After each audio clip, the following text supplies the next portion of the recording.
어떤 마을에 학식이 굉장히 높고 참으로 지혜로운 스승 한 분이 계셨다고 합니다. 마을 사람들은 크고 작은 일이 있을 때면 이 스승님을 찾아가서 물었어요. 스승님이 가르쳐주는 대로 실천하고들 했습니다.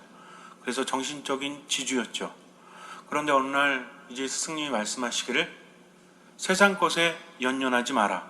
가장 중요한 것은 마음이기 때문에 혹시나 손해를 보더라도 너무나 거기에 매이지 말고, 기쁜 일이 있다고 할지라도 너무나 기뻐하지 마라. 그리고 지금 그대로 머물러라 하면서 제자들을 가르치고 있었습니다. 그런데 어떤 사람이 헐레벌떡 뛰어오더니 이렇게 말하는 거예요. 스승님, 큰일 났습니다. 지금 소 한 마리가 강물에 빠져서 사람들이 꺼내려고 노력하지만 잘 되지 않습니다. 이렇게 말했어요. 스승님이 말씀하시기를 내가 무엇이라고 했느냐? 손해보는 것에 연연하지 말고 그냥 그대로 머물러 있으라 하지 않았느냐 하면서 혼을 냈어요. 그 사람이 이제 혼나고 나서 어쩔 수 없이 앉아서 명상에 깊이 빠져듭니다. 스승님은 또 계속해서 가르쳤죠. 근데 어떤 사람이 헐레벌떡 뛰어오더니 스승님의 귀에다 대고 뭐라고 했어요. 그랬더니 스승님이 갑자기 뛰어서 어디론가 사라졌습니다. 사람들은 궁금했죠. 도대체 무슨 말씀을 하셨길래 스승님이 저렇게 뛰어가셨을까 하면서 연락해온 사람한테 그랬어요. 무슨 말씀을 스승님께 하셨습니까? 그랬더니 그 사람이 말하기를 저는 스승님께 물에 빠진 소가 스승님 소입니다 라고 말했대요. 그랬더니 스승이 불이 나게 달려갔던 거죠. 어떻습니까?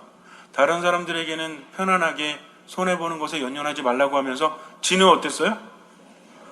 처음에 달려온 사람이 소가 빠졌다고 했을 때 누구 소였어요?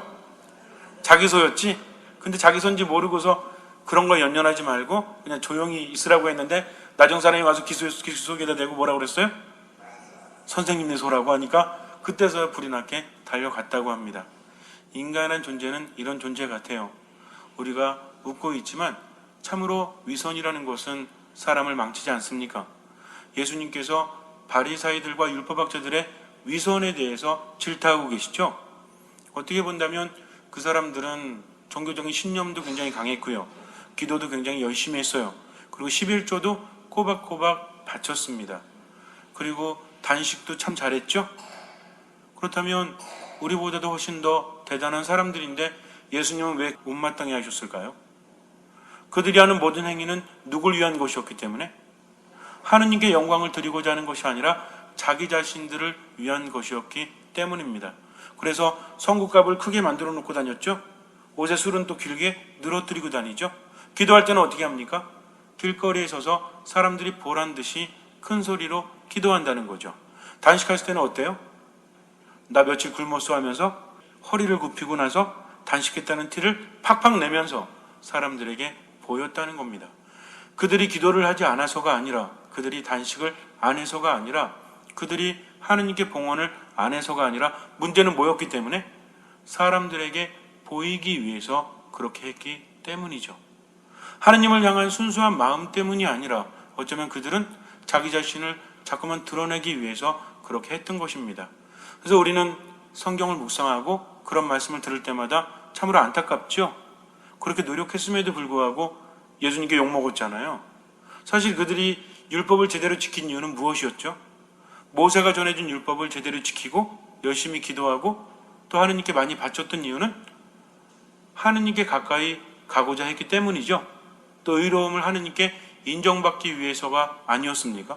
실제로 그들은 겉으로 볼 때는 엄청나게 열심히 했거든요. 근데 문제는 뭐예요? 정작 하느님이신 예수님께서는 그들을 칭찬하시는 것이 아니라 오히려 뭐라고 하십니까? 그들을 질타하시면서 아주 모욕적인 말씀을 하시죠. 그들을 일컬어서 어떤 무덤? 성경 읽다 보면 나오죠. 회칠한 무덤이다. 그리고 겉으로 볼 때는 굉장히 아름답게 꾸며놨지만 안에는 무엇이 가득하다?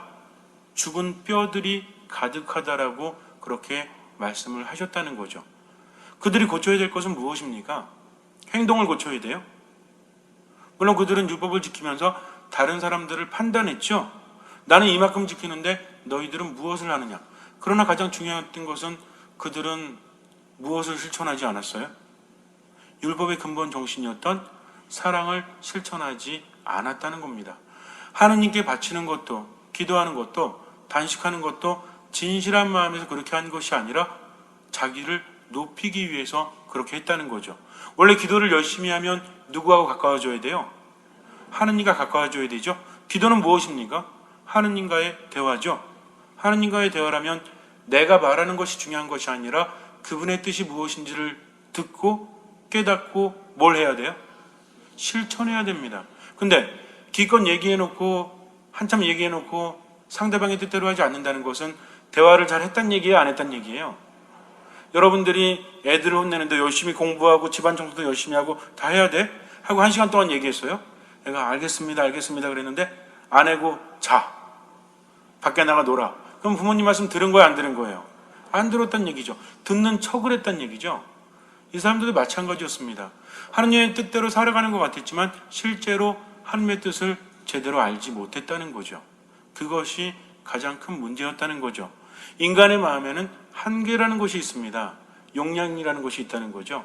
예를 들어서 1리터 통에다가 물을 가득 넣으면 다른 것을 넣을 수가 없죠. 또 1리터 통에다가 콩을 반쯤 넣으면 500ml가 차 있다면 반뿐이 남지 않죠. 그러면 우리들의 마음의 용량에 내 자신이 가득 차 있으면 누가 들어오실 수가 없어요? 하느님께서 들어오실 수가 없다는 거죠. 아무리 기도한다고 할지라도 하느님께 기도하는 것이 아니라 스스로 짓거리는 것에 불과하다면 하느님은 내 안에 오실 수 없다는 거죠. 11조를 바치는 것은 무엇입니까? 어떤 마음으로 바치는 거죠? 모든 것은 하느님께로부터 왔으니 내가 번 것의 수입의 10분의 1을 하느님께 봉헌한다는 의미로 구약에 나타나 있죠. 근데 이 사람들은 바치면서 어떻게 했어요? 나는 이 정도를 바친다 하면서 눈에 보이면서 다른 사람들이 바치지 못하는 것에 대해서 오히려 판단하고 욕하고 그렇게 했다는 거죠. 원래는 바치면서 가져야 될 마음이 뭐였죠? 하느님께 감사함이었죠. 내가 받은 모든 것들, 생명까지도 하느님께 주셨기 때문에 제가 소득으로 번 것의 10분의 1을 당신께 바치겠습니다 라는 사람의 근본적인 마음은 뭐였어요? 감사였다는 거죠. 그런데 그들은 감사하기보다는 남들에게 보이고 나를 높이고자 그렇게 바쳤다는 거죠.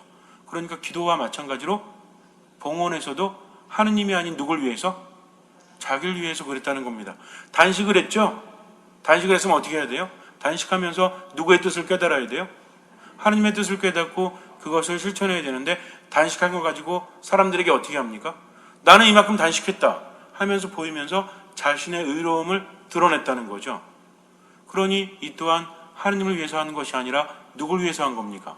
위선이라는 것은 착한 척하는 거죠. 원래는 뭐 하지 않았다는 얘기예요? 착하지 않은데 착한 척을 했다는 겁니다. 남들이 볼 때는 하느님의 말씀을 잘 따르는 것 같지만 실제로는 뭐다? 그분의 뜻을 따르지 않는다는 거죠. 자, 그렇다면 진정으로 하느님을 따르는 사람의 특징은 무엇일까요? 하느님께 감사하는 사람이죠. 감사하는 사람은 겸손한 사람입니까? 교만한 사람입니까? 왜 겸손한 사람이 감사하죠? 교만한 사람은 누구로 가득 차 있어요? 자신으로 가득 차 있기 때문에 하느님의 자리가 없으니 감사할 리가 없죠. 잘 되면 내 탓이요, 안 되면 누구 탓이야? 조상 탓 내지는 하느님 탓이잖아요. 내가 잘했기 때문에 이렇다. 내가 누군데 하면서 나 자신을 내세우다 보니까 하느님께서 그 안에 계실 자리가 없다는 거죠. 근데 내 안에 내가 가득 차 있지 않고 하느님께서 가득하시면 무슨 일이든지 다 누구의 덕분이에요? 하느님의 덕분이라는 거죠. 내가 아침에 일어나는 것도 죽을 수도 있죠. 근데 일어나지 않았습니까? 그러니까 누구에게 감사해요? 하느님께 감사하죠. 아침에 출근하려고 하는데 부인이 바가지를 박박 긁어요? 그러면은 짜증이 나요, 안 나요? 짜증이 나죠. 그래도 말로 그랬으니 감사하는 거죠. 왜? 후라이팬으로 안 맞았으니까. 그나마 하느님께 감사할 수 있는 것도 어찌 보면 감사할 거리가 아니겠습니까? 화나는 것도 슬퍼하는 것도 미워하는 것도 나 때문이죠. 내가 없으면 화나지 않아요. 내가 없으면 슬퍼하지 않는다는 겁니다. 그래서 예수님께서는 우리에게 겸손하라고 말씀하세요. 자신을 높이는 것이 아니라 다른 사람을 섬기는 사람이 되어야 한다. 그래서 진정으로 높아지려고 하는 사람은 자신을 낮추는 사람이요, 또 자신을 낮추는 사람은 진정으로 높아지는 사람이라는 거죠. 근데 높아지려고 하면 어때요? 낮아진다는 거죠. 내가 높고자 한다면 그렇다면 진정으로 나를 낮추는 것이다. 낮추는 것은 무엇입니까? 남들을 섬기는 거다라고 말씀하세요. 섬기는 건 누가 하는 겁니까? 어떤 사람이 섬기는 역할을 하죠? 예수님 시대에 종들이 섬기죠. 주인에게 어떻게 섬깁니까? 주인이 밥 좀 차려올래 그러면 종들은 어떻게 해요? 몇인데 지금이? 제정신이세요? 이렇게 말해요?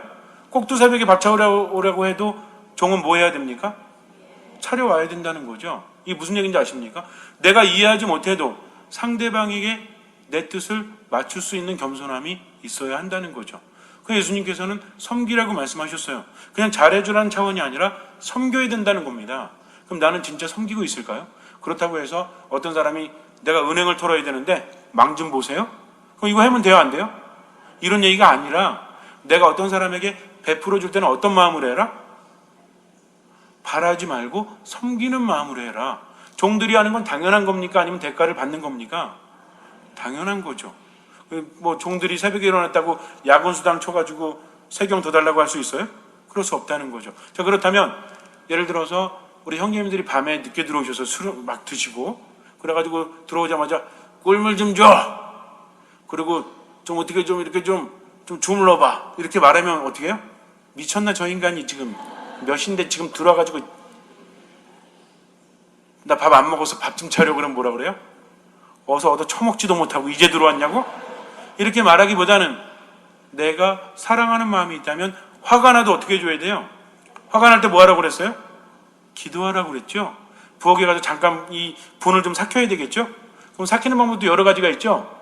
물건 하나 부시는 방법이 있고 또 기도하는 방법이 있는데 우린 무엇을 선택해야 돼요? 하는 게 기도하는 거죠. 주님, 당신께서 원수까지도 사랑하라고 하셨으니 제가 저 왼수를 사랑할 수 있도록 저에게 힘을 주십시오 하면서 마음을 좀 가다듬으면 그 다음부터 그 사람은 내가 섬겨야 될 사람이다. 누구 때문에 섬기는 겁니까? 하느님 때문에 섬기는 거죠. 예수님 때문에 섬깁니다. 왜? 예수님께서는요, 내 죄를 용서하시기 위해서 당신의 목숨까지도 내어주셨기 때문에. 그렇다면 나에게는 죄가 더 큽니까? 잘한 게 더 많습니까? 죄가 더 크잖아요. 그래서 용서받아야 되죠. 왜? 용서받지 않으면 어디 들어가지 못하니까? 천국에 들어가지 못하기 때문입니다. 세상에서 아무리 행복하다고 할지라도 영원한 나라에 들어가지 않으면 소용이 없잖아요. 그러니까 내가 하는 나라에 들어가기 위해서는 내 노력보다 뭐가 더 커요? 주님의 도우심이 더 크다는 겁니다. 그분이 우리를 위해서 모든 것을 내어주지 않으셨더라면 우리는 천국에 들어갈 수 없어요. 그러니 용서받을 것이 얼마나 많습니까? 그러니까 내가 하느님을 위해서 비록 이해가 안 돼도 저 원수를 사랑할 수 있도록 도와주십시오 하면서 기도할 때 주님께서는 잘 섬기도록 해라 이렇게 말씀하신다는 거죠. 그럼 섬기려면 어떻게 해요? 밥 차려달라고 했지만 밥까지 차려주고 뭐까지 해줘요? 뜨뜻한 물 떠다가 조교까지. 근데 펄펄 끓는 물 갖다 하면 돼요, 안 돼요? 이런 건 안 되고 정말 알맞은데 조교까지 시켜주면 이게 바로 섬기는 마음이라는 거죠. 그렇게 하면 남편이 어떻게 해요? 어쭈구리 다 해주네? 하면서 그 다음부터 계속 그럴 것 같아요. 미안한 마음이 드니까 미안해, 내가 정말 미안해 하면서 변화될 수 있지 않겠습니까? 그것이 바로 주님께서 이끄시는 거라는 거죠. 근데 자꾸만 내 위주로 살아가게 되면 마음이 편해요, 불편해요? 불편하죠. 대접받으려고 자꾸만 하면, 나를 높이려고 하면 사람들이 알아줍니까, 안 알아줍니까? 요즘 사람들이 누가 알아줘요? 그러니까 내가 바라는 만큼 얻지도 못하고 승질은 승질대로 나고 사람들은 사람들대로 떨어지고 나만 혼자 남아가지고 굉장히 괴로울 수밖에 없다는 것입니다. 예수님의 말씀은요, 단순히 신앙적으로 뿐만 아니라 살아가는데도 엄청나게 도움이 돼요. 우리 주변에서 겸손한 사람과 자기 자랑하는 사람 중에서 어떤 사람에게 마음이 가요? 어떤 사람 만나면 돈이 너무 없어가지고 요새는 그냥 한 달에 한 열흘 뿐이 외국 여행을 못하네 그냥. 이렇게 말하면 어때요? 재수 없지. 그러나 어떤 사람이 제가 비록 배운 것도 없고 그러지만 도움이 된다면 제가 도와드릴게요 하면서 내 얘기를 들어주는 사람이 있으면 좋아요, 안 좋아요? 여러분들은 맨날 돈 자랑하고 자기는 어땠더니 이런 자랑하고 이런 사람이 좋으세요? 아니면 잘 들어주는 사람이 좋으세요? 우리도 그렇잖아요. 그러니까 결국에는 내가 자존심이 상하는 것 같아도 예수님의 말씀대로 살아가면 누구에게 이득이다? 나에게 이득이라는 거죠. 그래서 정말 열심히 기도하고 겸손한 사람은 천국만 얻는 게 아니에요. 세상에서도 많은 것을 얻을 수 있다는 겁니다. 하나님께 지혜를 청하십시오. 지혜가 있게 되면 그분의 말씀이 얼마나 대단한지를 깨닫게 돼요. 왜 그런 말씀을 하시는지 알게 된다는 겁니다. 그러니 또 감사할 수밖에 없죠. 지금 내가 화가 나지만 주님께서는 이 화를 꺾으라고 하십니까? 아니면 화를 내라고 하십니까? 화를 꺾으라고 하시죠. 그럼 화를 꺾기가 쉬워요, 어려워요? 제가 뭐라고 그랬죠? 여러분들에게 쉽냐 어렵냐가 중요한 것이 아니라 뭐가 중요하다? 사느냐 죽느냐가 더 중요하다. 내가 화를 내서 얻을 것이 많아요? 아니면 잃을 것이 많아요? 잃을 것이 더 많지 않습니까? 화내는 이유는 뭐라고 그랬죠? 내 자신이 크기 때문에 그렇다고 했어요. 성경에 나오는 말씀, 겸손해진다는 것, 사람들을 섬긴다는 것은 다른 데서 하는 게 아닙니다. 나의 가정에서 하는 거죠. 내 직장에서 하는 겁니다. 또 내가 속한 공동체에서 그렇게 한다는 거죠. 문제는 시간이 지날수록 내 자신이 점점 더 커진다는 거죠. 그래서 다시 한번 겸손되이 기도해야 돼요. 주님께서 우리를 얼마나 사랑하시는지, 또 내 죄가 얼마나 많은지를 돌이켜보지 않으면 안 된다는 거죠. 또 어떤 분들은 죄에 대해서 돌이켜보라고 하니까 그냥 맨날 죄만 생각하다가 우울하게 사는 분들이 있죠. 이게 아닙니다. 우리가 죄에 대해서 돌이켜보는 이유는 한 가지죠. 내가 생각하고 묵상해 봤더니 결국 나는 내 혼자 힘으로는 구원받을 수 있다 없다? 구원받을 수 없다. 왜? 죄가 많기 때문에. 그러나 누구의 도우심이 있으면?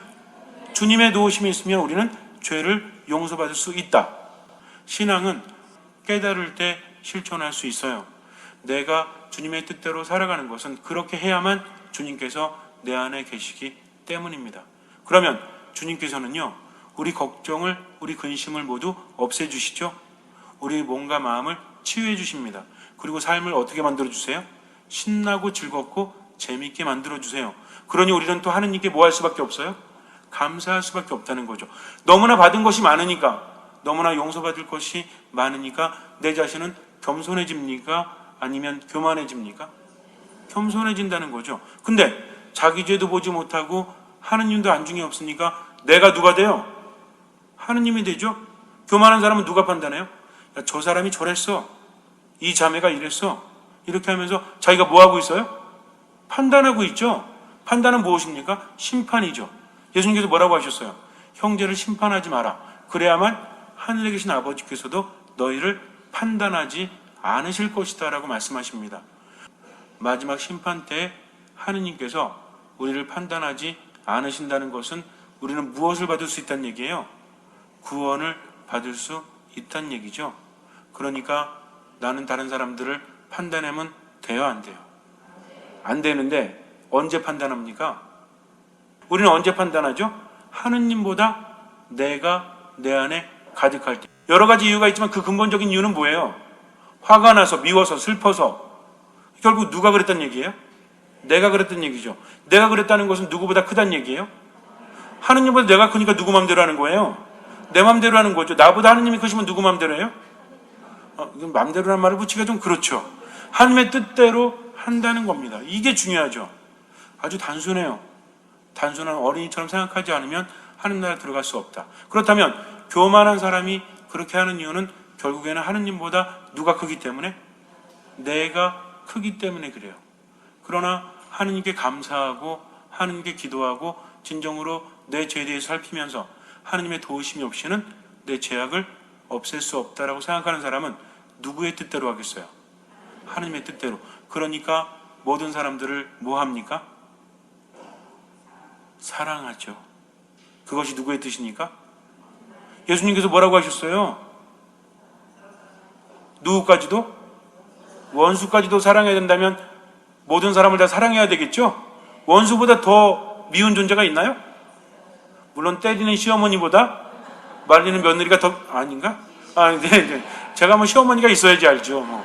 어쨌든 때리는 시어머니보다 말리는 시누이가 더 밉다고 하지만 원수보다 더 미운 사람은 없지 않아요. 그러니까 모든 사람을 사랑해야 된다. 근데 거기서 어떻게? 왜? 이렇게 말하는 사람은 누가 더 크단 얘기예요? 내가 더 크단 얘기죠? 이제 좀 이해가 되십니까? 그렇기 때문에 어떠한 경우에라도 누구의 뜻대로? 하느님의 뜻대로 온전히 맡길 때 우리는 감사하게 되죠. 감사하니까 겸손하게 되죠. 겸손하니까 기도하게 되고 하나님의 뜻대로 판단하지 않게 되고 다른 사람을 사랑합니다. 그럼 어떻게 사랑하죠? 어떤 자세로? 그를 섬기는 자세로. 이제 여러분들은 누군가가 미워질 때 제가 드린 말씀이 떠오를 겁니다. 왜? 그건 제 말이 아니라 주님의 말씀이시기 때문에 그래요. 내가 저 인간 두고 보자 했을 때 어떤 말이 떠올라요? 교만한 사람은 자기가 가득 차서 자기 뜻대로 하지만 겸손한 사람은 자기보다 누가 더 크다? 하느님이 더 크기 때문에 누구 뜻대로 한다? 하느님의 뜻대로 한다. 근데 지금 내가 두고 보자 하는 건 누구 뜻이에요? 내 뜻이죠? 한 0.1초 두고 보자 했다가 하느님 뜻 기억나니까 하느님은 뭐라고 하셨어요? 원수까지도 사랑해라. 근데 사랑한다는 것은 어떤 자세로? 섬기는 자세로. 섬긴다는 것은 대가를 바라는 겁니까? 안 바라는 겁니까? 안 바라는 거죠. 이 얘기 듣고도 내일 아침에 가가지고 바가지 긁으시면 돼요? 안 돼요? 안 돼요. 또 우리 형제님들도 자매님한테 아픈 소리 하면 돼요? 안 돼요? 가끔 그럴 때 있죠. 자매님들이 와가지고 막 얘기하면 형제님들 듣기 싫을 때 있죠. 아무도 대답을 잘 않으시네. 듣기 싫을 때 있어요? 없어요? 있잖아요. 그래가지고 뭐라 그래요? 네가 잘못했네. 이렇게 얘기하면 자매님 마음은 어때요? 와가지고 어떤 자매하고 나하고 이랬는데 그 자매가 이래가지고 내가 이래가지고 이랬는데 그러니까 형제님 듣다가 뭐라 그래요? 네가 당신이 잘못했네. 그러면은 세상에 내 편이 없다고 느낀 자매님은 어떻게 해요? 복수의 칼날을 갈게 되죠. 그러나 그때 듣기 싫다고 할지라도 누구까지도 사랑해라? 원수는 아니잖아요. 그죠? 원수까지도 사랑해라고 하셨는데 근데 내가 지금 내 아내를 사랑한다는 것은 그를 뭐 해야 된다? 섬겨야 된다. 섬기는 데는 대가가 있어요? 없어요? 없단 얘기죠. 그러니까 어떻게 섬기면 돼요? 무조건 섬기면 돼요. 그리고 들어주는 거죠. 아유 그 자매님이 잘못했네. 당신이 잘못한 거 하나도 없네. 그럼 나중에 자매님이 뭐라 그래요? 내가 잘했네 이래요? 아니야 생각해보니까 내가 또 요것도 잘못한 것 같아. 그럼 또 뭐라 그래요? 역시 당신은 생각이 깊어. 당신은 신앙이 있어. 이렇게 말하면 기분 좋아요 안 좋아요? 그러면 사람이 삽니까 죽습니까? 사는 거죠. 왜 살렸어요? 나의 무엇을 통해서? 겸손함을 통해서 그 사람을 살렸다는 겁니다. 그래서 여러분들 신앙이라는 것은 삶 안에서 드러나지 않으면 의미가 없어요. 그래서 바리사이들이 정말 잘못한 것은 율법학자들이 잘못한 것은 자신이 높았기 때문입니다. 하느님은 그 자리에 없고 자기 자신이 그 자리를 차지했기 때문에 예수님께 혼난 겁니다. 우리 또한 마찬가지예요. 내가 열심히 봉사하는 거 누구 위해서예요? 나를 위해서예요? 내가 열심히 봉사하는 거 누굴 위해서예요? 하느님께 바치려고 하는 거죠. 그러면 칭찬을 자꾸 들으려고 하면 돼요 안 돼요? 본당 신부님이 칭찬 안 해준다고 삐져가지고 저기 가가지고 아유 우리 신부님은 그냥 칭찬도 안 해주고 말이지 이러면 돼요 안 돼요? 안 돼요. 그러나 하느님만을 보고 그렇게 하기 때문에 여러분들은 섬김을 받으려고 하면 됩니까 안 됩니까? 안 되죠. 이 중에서 가장 위험한 사람이 누군지 아세요? 저예요. 저. 가장 교만해질 수 있기 때문입니다. 또 여러분들입니다. 그러나 교만의 유혹을 받는다는 것은 하느님의 사랑을 그만큼 받기 때문에 그래요. 사탄 우습게 보지 마세요. 아무나 유혹하지 않습니다. 알아서 망가지는 사람 유혹해요 안 해요? 안 해요. 어떤 사람은 그래요. 사탄의 유혹이 많은데? 아니라니까요. 원래 네가 교만하다니까요. 그러니까 사탄은 그 사람을 유혹하지도 않아. 사탄 기분 나빠요. 근데 내가 열심히 하려고 그러면 유혹해요 안 해요? 유혹하죠. 어느 날 갑자기 열심히 기도했는데 갑자기 속에서 뭐가 치솟아. 나 열심히 해보려고 했는데 저 인간이 자꾸 깐죽깐죽거려가지고 승질이 나. 그럼 이거 뭐예요? 이게 유혹이에요. 근데 평상시부터 기도도 안 하고 그냥 성당에도 대충 오고 그러면서 맨날 승질내는 사람이 승질내면 이거 유혹이에요 아니에요? 이건 유혹 아니야. 왜? 사탄이 할 일 없습니까? 스스로 망가지는데 옆에서 유혹하고 있게? 사탄도 바빠요. 왜? 열심히 하는 사람 망가뜨리려고 바쁩니다. 그러니까 여러분들이 열심히 기도하려고 하는데 그분의 뜻대로 실천하려고 하는데 자꾸만 내 안에서 감정이 폭발할 것 같으면 이건 뭐다? 이건 유혹이다. 유혹이니까 오히려 하느님께 감사해야 된다. 그럴 때는 자꾸 그거 생각하지 말고 뭐 생각하면 돼요? 내가 하느님께 감사할 거리들, 그 다음에 내가 지은 죄들 생각하면 겸손해져요 안 겸손해져요? 겸손해지죠. 그러니 또 하느님 감사합니다 5번을 외치게 돼요. 그리고 기도하게 됩니다. 그리고 겸손한 마음으로 또 하루를 살게 되죠. 행복할까요? 행복하지 않을까요? 두 다리 뻗고 잘 잘까요? 아니면 승질나서 깰까요? 두 다리 뻗고 잘 살 수밖에 없죠. 그런 사람은 천국도 없겠지만 세상에서도 얻을까요? 안 얻을까요? 당연히 얻을 수밖에 없습니다. 잠시 눈을 감으세요. 어렵게 생각하지 마세요. 교만과 겸손의 차이는 내 뜻대로 가느냐 하나님 뜻대로 가느냐 바로 그것입니다.